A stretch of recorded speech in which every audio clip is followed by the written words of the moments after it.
नमस्कार प्रिय भक्तगणों, स्वागत है आपका मेरे धर्म विश्वास यूट्यूब चैनल पर। आज मैं आपको भगवान शंकर की बड़ी ही अद्भुत कहानी सुनाने जा रहा हूँ। एक बार भगवान भोलेनाथ पृथ्वी लोक पर भ्रमण के लिए गए तो उन्होंने एक युवा को देखा। वह ईश्वर को दोष देता जा रहा था।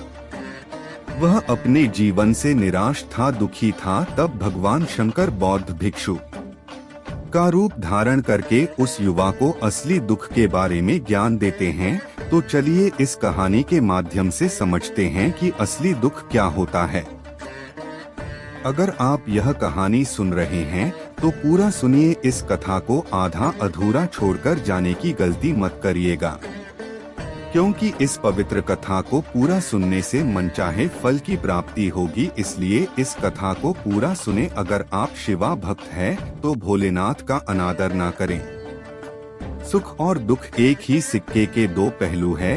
ये बात तो आपने सुनी ही होगी। सुख और दुख हमारे जीवन में लगातार आते ही रहते हैं, पर हमें लगता है कि हमारे जीवन में हजारों दुख है, हजारों समस्याएं हैं। लेकिन अगर आप वास्तविक तौर पर देखें, अगर आप इस बात को अच्छी तरह से समझें, तो आप यह समझ पाएंगे कि हमारे जीवन में केवल एक ही दुख होता है। और दुख क्या है वो हम इस कहानी के माध्यम से जानेंगे। और उस दुख का निवारण, उस दुख का समाधान क्या है वो भी हम इस कहानी में ही जानेंगे। तो इस कहानी के अंत तक जरूर बने रहिए। सबल नाम का एक व्यक्ति अपने जीवन से बड़ा निराश था। उसकी निराशा का कारण यह था कि वह अभी तक कुछ नहीं करता था। उसके घर वाले उसे दूसरों का उदाहरण देकर ताने मारते थे कि वह सब तो कामयाब हो गए और तू यही का यही है। जब भी वह कहीं बाहर जाता तो लोग से उससे पूछते कि तुम क्या कर रहे हो, और उसे यह कहने में बहुत शर्म महसूस होती कि वह अभी कुछ नहीं कर रहा, कुछ करने की कोशिश कर रहा है।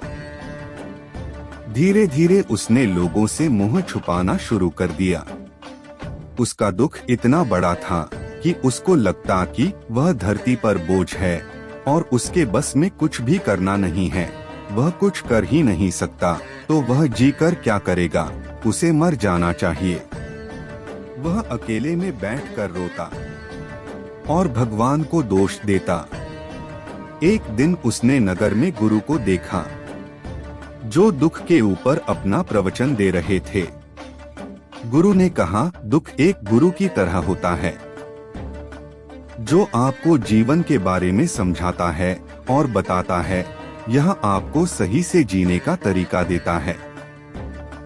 आप चाहे तो दुख रूपी गुरु से जीवन जीना सीख सकते हैं, या दुख में डूबकर बैठकर रो सकते हैं। सबल भी यह बातें सुन रहा था। उसने गुरु से कहा, दुख कुछ सिखाकर नहीं जाता, बल्कि पीड़ा देकर जाता है। दुख की पीड़ा अनंत होती है। ऐसा लगता है कि इसके बाद कुछ नहीं मिलने वाला, कुछ नहीं होने वाला। मृत्यु भी उसके सामने कम लगती है। गुरु ने कहा, क्या दुख है तुम्हें? सबल ने अपनी सारी परेशानी गुरु को बताई और कहा, क्या मेरे दुख का आपके पास कोई समाधान है? गुरु मुस्कुराए और गुरु ने कहा, जब तुम्हारे जीवन में असली दुख आए तब मेरे पास आना, मैं उसका समाधान अवश्य करूंगा। यह कहकर गुरु वहां से चले गए। सबल ने सोचा, क्या मेरा दुख असली नहीं है? क्या यह दुख जो मैं झेल रहा हूँ दुख नहीं है? कोई भी मेरे दिल का दर्द नहीं समझता। घर वाले नहीं समझते तो गुरु क्या समझेंगे? अपने दुखों से परेशान होकर सबल ने एक निर्णय लिया कि वह कुछ करके दिखाएगा। उसने एक छोटा सा व्यापार आरंभ किया। उसे उसके व्यापार में सफलता नहीं मिल रही थी, पर उसके घर वाले बहुत खुश थे कि वह कुछ तो प्रयास कर रहा है। धीरे धीरे उसे सफलता मिलने लगी और फिर उसने रफ्तार पकड़ ली। वह 2 वर्ष के भीतर ही एक बड़ा व्यापारी बन गया। अब सबल के आसपास काफी लोग थे जो उसे पसंद करते थे, जो उसकी चिंता करते थे, जो उसके कार्यों की सराहना करते थे, प्रशंसा करते थे। उसके माता पिता भी अपने बेटे की प्रशंसा करते थकते नहीं थे। उसके मित्रों की संख्या दिन ब दिन बढ़ती जा रही थी। वह बहुत खुश था। अपनी जिंदगी में पड़ोस के कुछ मित्रों ने उसे समझाया कि जब वह बड़ा व्यापारी बनकर इतना सुखी रह सकता है तो सोचो, अगर तुम इस नगर के, इस राज्य के सबसे बड़े व्यापारी हो जाओ तो कितना सुख होगा तुम्हारे पास, कितने लोग तुमसे जुड़ेंगे, कितना यश तुम्हारा फैल जाएगा, स्वयं राजा भी तुम्हारी तारीफ करेंगे और जरूरत पड़ने पर तुमसे ही धन उधार लेंगे। यह बात सबल के मन में बैठ गई और अब वह और अधिक प्रयास करने लगा। लेकिन यह सब कुछ उसे बहुत जल्दी चाहिए था। ज्यादा समय इसमें वह बर्बाद नहीं करना चाहता था, इसलिए उसने ऐसे कार्य किए जो उचित नहीं थी। उसने बहुत बड़ी मात्रा में धन उधार लिया, अपने मित्रों से लिया, ज्यादा मुनाफा कमाने के चक्कर में अपने माल की गुणवत्ता खराब कर दी। उसके मित्र उसे जैसा समझाते गए वह वैसा करता गया। दूसरे व्यापारियों के खिलाफ षड्यंत्र भी रचे। अब उसके जीवन का सुकून कहीं चला गया था। उसे रातों को नींद नहीं आती थी। वह हमेशा कुछ उधेड़-बुन में लगा रहता था। सुख साधन की सारी वस्तुएं होने के बाद भी उसे किसी में सुख नहीं मिल रहा था। एक दिन सबल अपने रथ में बैठकर एक मार्ग से जा रहा था। रास्ते में उसने गुरु का आश्रम देखा। वह गुरु के पास पहुंचा और कहा, गुरुदेव, आपने कहा था कि असली दुख हो तो मेरे पास आना। मेरे जीवन में बहुत दुख है, मैं रात को सो नहीं पाता। सबल गुरु को अपनी सारी बात बताई। गुरु ने कहा, जब तुम पहली बार मिले थे तब भी तुम किसी दुख में थे। उस दुख से तुमने क्या सीखा? सबल ने कहा, मैंने सीखा कि केवल सोचने मात्र से कुछ नहीं होता। अपनी सोच को साकार करने के लिए कर्म करना पड़ता है और केवल कर्म करने से कुछ नहीं होता। कर्म को अंतिम पड़ाव तक ले जाना आवश्यक होता है। चाहे रास्ते में कितनी भी बाधाएं आए, कितनी भी निराशा आए, चाहे ऐसा क्यों ना लगे कि अब कुछ नहीं होगा, तब भी यह मानकर कि जो कार्य में कर रहा हूँ मैं इसमें सफल होकर ही रहूँगा। कर्म करना चाहिए। लोग केवल सफल व्यक्ति को ही महत्व देते हैं, बाकी सब चाहे कोई कितना भी अच्छा क्यों ना हो, इस दुनिया के लिए वो बोझ ही कहलाता है। गुरु मुस्कुराए और गुरु ने कहा, जब तुम्हारी जीवन में असली दुख आए तब मेरे पास आना, मैं उसका समाधान अवश्य करूँगा। सबल ने गुरु को एक घड़ा भेंट किया जो सोने के सिक्कों से भरा था। घड़े को देखकर गुरु ने कहा, इस घड़े को वहाँ उस पेड़ के नीचे गड्ढा खोदकर दबा दो, यह मेरे किसी काम का नहीं। सबल ने ऐसा ही किया और वहाँ से चला गया। धीरे धीरे सबल को व्यापार में घाटा होने लगा। उसकी धन संपदा धीरे धीरे घटने लगी और एक समय ऐसा आया जब उसके ऊपर बहुत कर्जा हो गया, पर वह निश्चिंत था क्योंकि कर्जा उसके मित्रों द्वारा ही उसे दिया गया था। वह सोचता था कि उसके मित्र उसके बुरे समय में उसका साथ देंगे, पर ऐसा कुछ नहीं हुआ। सबसे पहले मित्रों ने ही अपना उद्धार धन उससे मांगना शुरू किया। ना देने पर जान से मारने की धमकी भी दी। उसके शुभचिंतक, उसके चाहने वाले सब उससे दूर हो गए। उसके पिता उसे उसकी गलतियों को गिनवाने लगे। उसकी सारी संपत्ति नीलाम हो गई। उसके पास कुछ नहीं बचा। उसने अपने पिता से सहायता मांगी। पिता ने कहा, मेरे पास यह थोड़ी सी ही संपत्ति है, अगर मैं तुम्हें यह दे दूं तो मैं तुम्हारी माँ को कहाँ रखूंगा? हमारा आखिरी सहारा यही संपत्ति है। उसके जीवन में बहुत गहरा दुख था। उसके आसपास कोई भी ऐसा नहीं था जो उसे संभाल सके। लोगों से मिले इस धोखे की वजह से वह टूट गया था। लगता था कि जीने का कोई मतलब नहीं है, मृत्यु ही एकमात्र सहारा है। वह मरने के लिए एक नदी की तरफ जा रहा था। तभी रास्ते में उसे याद आया कि गुरु ने कहा था कि जब उसके जीवन में असली दुख आए तो वह उनके पास आए और वह उसके दुख का समाधान करेंगे। सबल गुरु के पास गया और उसने गुरु को सारी बात बताई और कहा कि मेरे दुख का समाधान कीजिए। गुरुदेव, गुरु ने कहा, जब तुम्हारे जीवन में असली दुख आए तब मेरे पास आना, मैं उसका समाधान अवश्य करूँगा। सबल ने कहा, असली दुख क्या होता है गुरुदेव? क्या अब जो मेरे जीवन में घट रहा है वह दुख नहीं है? गुरु ने कहा, पहले यह बताओ कि तुमने अपने इस दुख से क्या सीखा है। सबल ने कहा, जो लोग तुम्हारी तरक्की के साथ, तुम्हारी सफलता के साथ, तुम्हारे साथ साथ आए हैं वह तुम्हें धोखा देंगे, क्योंकि तुम्हारे बुरे समय में वह तुम्हारे साथ नहीं रहेंगे बल्कि तुम्हारा फायदा उठाएंगे। भरोसा केवल उन्हीं लोगों पर करना चाहिए जो तुम्हारे बुरे समय में, असफलता के समय में तुम्हारे साथ खड़े रहे हों। और ऐसे लोग बहुत कम ही देखने को मिलते हैं। जिन्हें मिलते हैं उन्हें हमेशा उनकी कदर करनी चाहिए। कभी किसी के खिलाफ षड्यंत्र नहीं करना चाहिए। ईमानदारी और धैर्य के साथ काम करना चाहिए। लालच नहीं करना चाहिए। गुरु ने पेड़ के नीचे गड्ढा खोदकर घड़ा निकाला जिसमें सोने के सिक्के भरे थे और वह घड़ा सबक को दे दिया और कहा, जब असली दुख हो तभी आना। सबल ने गुरु को प्रणाम किया, धन्यवाद दिया और वह घड़ा लेकर चला गया। उस धन से उसने दोबारा व्यापार शुरू किया और अब वह छोटा सा व्यापारी बनकर भी खुश था और ईमानदारी से काम करते करते वह एक बड़ा व्यापारी भी बन गया। हालांकि इसमें उसे अब कुछ समय लगा, लेकिन अब वह खुश था।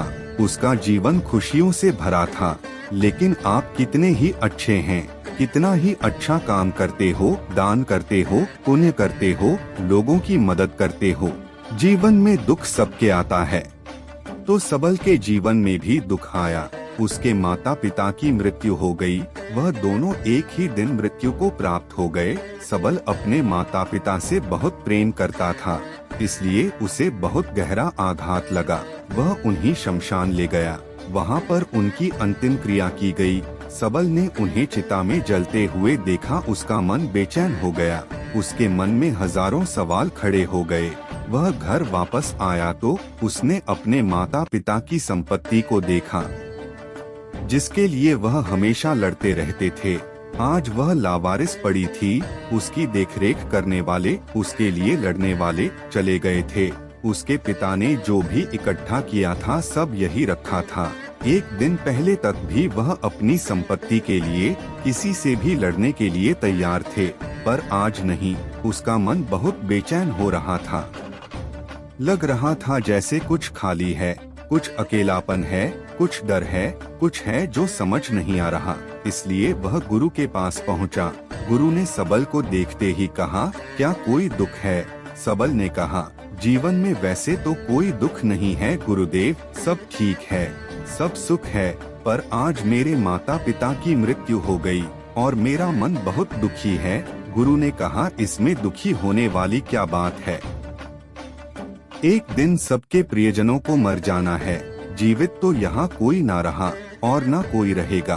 तुम भी एक दिन मर जाओगे। हो सकता है कल, या कहो आज, या कहो तो अभी तुम मर सकते हो। सबल ने कहा, गुरुदेव आप यह क्या कह रहे हैं? मैं भी मर जाऊंगा, पर अभी तो मैं जवान हूँ। गुरु ने कहा, इस प्यारे से भ्रम में तो सब जीते हैं कि मृत्यु बूढ़ों को आती है, जबकि उनके सामने ही जवान मर जाते हैं, बच्चे मर जाते हैं। मृत्यु का किसी की उम्र से कोई लेना देना नहीं है। गुरु के मुख से यह बातें सुनकर सबल वहाँ से चुपचाप चला गया, पर उसका मन जैसे बेचैन हो गया था। वह कुछ खालीपन सा महसूस कर रहा था। दिन रात वह अपने बारे में ही सोचता रहता कि वह क्या कर रहा है, वह क्या है, क्यों है, कैसे हैं, हम क्या हैं, हम करने क्या आए हैं? क्या बस चीजों का उपभोग करना है और मर जाना है? उसे कोई जवाब नहीं मिल रहा था और उसका दुख बढ़ता ही जा रहा था। कुछ दिन बाद वह वापस गुरु के पास पहुंचा और गुरु को सारी बात बताई। गुरु मुस्कुराए और गुरु ने कहा, आज पहली बार तुम्हारी जीवन में असली दुख उत्पन्न हुआ है। वास्तव में यही है जो दुख कहलाने लायक है कि हमें नहीं पता कि हम क्या कर रहे हैं, क्यों हैं, कैसे हैं, कौन हैं हम और हमें क्या करना है। सबल ने कहा, गुरुदेव मेरे दुख का समाधान कीजिए। गुरु ने कहा, हम सब अपनी जीवन भर क्या इकट्ठा करते रहते हैं, सबल ने कहा, गुरुदेव सभी लोग धन संपत्ति, मान सम्मान, प्रेम, परिवार, मित्र, शत्रु, पद, प्रतिष्ठा इकट्ठा करते रहते हैं। गुरु ने कहा, क्या इनमें से कुछ भी इकट्ठा करके हम अपने साथ ले जा सकते हैं? सबल ने कहा, नहीं गुरुदेव, इनमें से कुछ भी साथ नहीं जाता। मेरे माता पिता के साथ भी कुछ नहीं गया, सब तो यहीं छूट गया। गुरु ने कहा, ध्यान से समझना, इस दुनिया में जिसे हमें इकट्ठा करना है उसे हम कभी इकट्ठा करते ही नहीं। सभी चीजों को देखते हैं लेकिन उसे देखते ही नहीं। जिसे हमें इकट्ठा करना है वह है हम खुद। हम इस दुनिया में अपने आप को इकट्ठा करना है ताकि जब हमारी मृत्यु हो तब हम एक हो सके और अपने आप को पहचान सके। हम बटे हुए हैं प्रेम में, नफरत में, क्रोध में, क्रूरता में, धन में, संपत्ति में, पद में, प्रतिष्ठा में, सम्मान में, पहचान में, धर्म में, जाति में, दूसरों को लूटने में और अपने आप को लुटाने में और ऐसी ही हजारों लाखों छाव में, वासनाओं में हम बटे पड़े हैं। हम टुकड़ों में जीवन जी रहे हैं। हमारी चेतना कभी एक नहीं हो पाती। हमारी ऊर्जा शक्ति बिखर गई है, इसलिए हमारे पास इतना भी समय नहीं है या इतनी भी शक्ति नहीं है कि हम मुड़कर अपनी ओर देख सकें।